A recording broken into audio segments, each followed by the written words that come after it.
A man can pretend to be confident for a while. He can borrow the language of discipline, speak with a heavier voice, post the right quotes, dress like someone serious, and convince a few people that something powerful is happening behind the scenes. None of that survives contact with output. Eventually, the day asks what was actually done. The body asks what was repeated. The craft asks how many hours were paid into it. The bank account asks which skills were built and which habits were left unchecked. The room gets quiet, the audience leaves, the mood drops, and the truth appears in plain form. You either did the work or you performed the identity of someone who might. That difference cannot be hidden forever. A weak routine always reports itself. Missed mornings gather evidence. Unfinished projects leave a smell. Broken promises stain the way a man carries himself.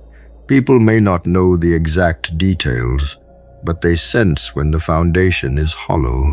The strange thing about laziness is that it rarely calls itself laziness from the inside. It usually arrives dressed as fatigue, research, timing, mental health, preparation, needing balance, waiting for clarity, or protecting your energy. Some of those reasons can be real, but a man has to be honest enough to know when they are being used as shelter. After a while, the pattern becomes impossible to miss.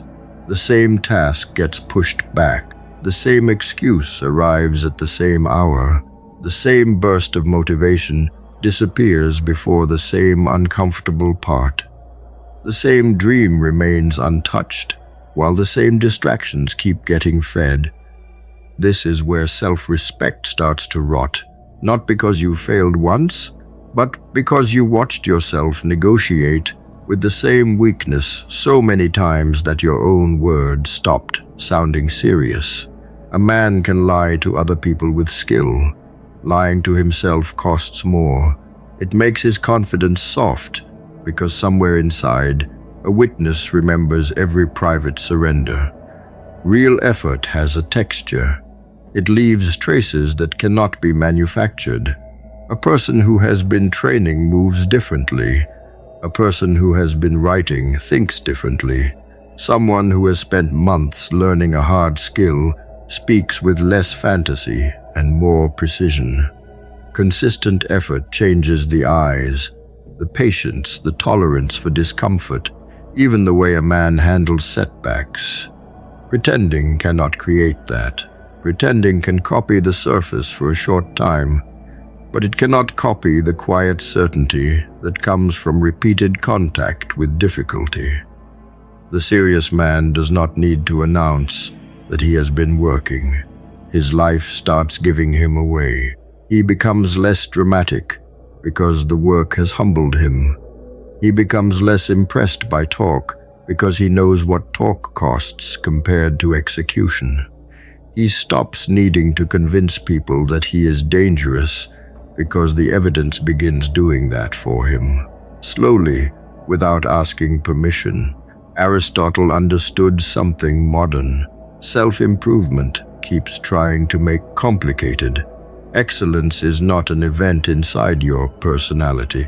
It is the result of repeated action shaping the person until the action becomes part of his nature. That means a man does not become disciplined by admiring discipline, discussing discipline, or imagining a future where he finally has it. He becomes disciplined when the body and mind are trained through repeated obedience to a chosen standard. At first, the act feels foreign. Waking earlier feels unnatural. Sitting with the page feels irritating. Training when tired feels insulting. Saying no to cheap pleasure feels almost unreasonable. Then repetition begins doing its work. The nervous system adjusts. The identity follows. What once required a fight becomes ordinary law. This is why pretending fails. Pretending wants the identity without the repetition. The body refuses that fraud. The mind refuses it too, even if it takes years to admit it. A true standard does not care about your emotional weather. That is what makes it severe. The standard does not ask whether the day was perfect, whether your confidence arrived, whether people supported you, whether the room felt inspiring, or whether the task matched your mood. It simply waits to see whether you return. This return is the real measure, not intensity on the first day, not anger after a setback, not the dramatic restart after watching something inspiring at midnight. Anyone can produce a burst when emotion is high. A real builder is measured in the dull hour, the ordinary morning, the middle of the month, the day after poor sleep, the week where nobody notices, the season where progress is too slow to flatter him. That is where the lie breaks. A man either has a system that carries him through that stretch, or he has a personality built on temporary heat. People often misunderstand talent because talent can make the beginning look easier. It can create speed, confidence, attention, and early praise. That early praise becomes poison if it convinces a man he is above repetition. The less gifted worker, if he has a stronger engine, may pass him later with no drama at all. He simply keeps showing up after the talented man starts protecting his ego from hard feedback. This happens in gyms, businesses, creative work, sports, relationships, and leadership. Talent opens doors. Labor builds rooms. A man who depends only on natural ability usually hates the stage where natural ability is no longer enough. He starts quitting when effort becomes the deciding factor.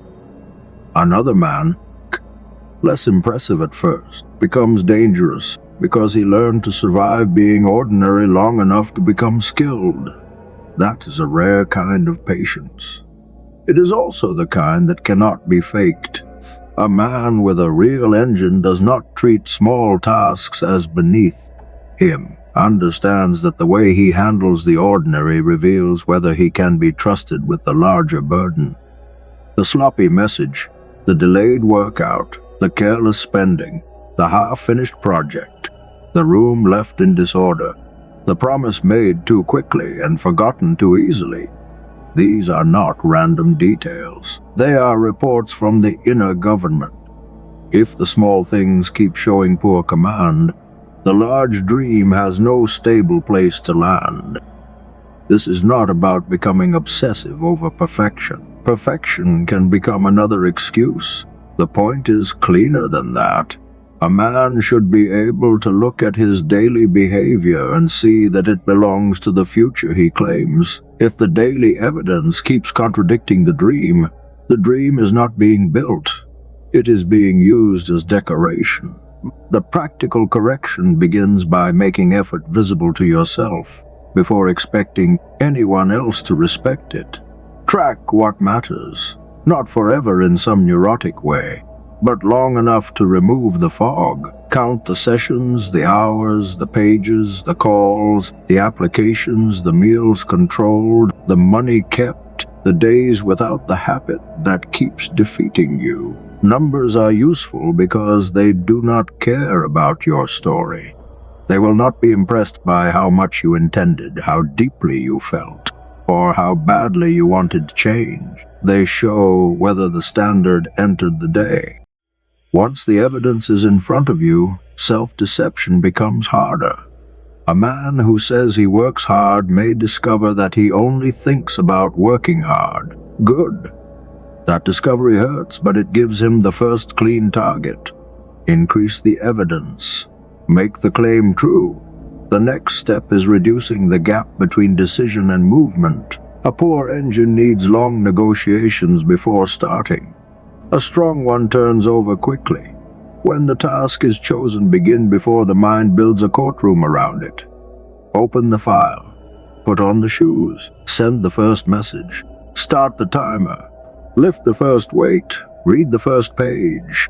The beginning does not need to feel powerful. It needs to happen. Momentum often arrives after obedience, not before it. The mind keeps trying to reverse that order. It asks for motivation, Certainty, comfort, and confidence first. Refuse the order. Action comes first.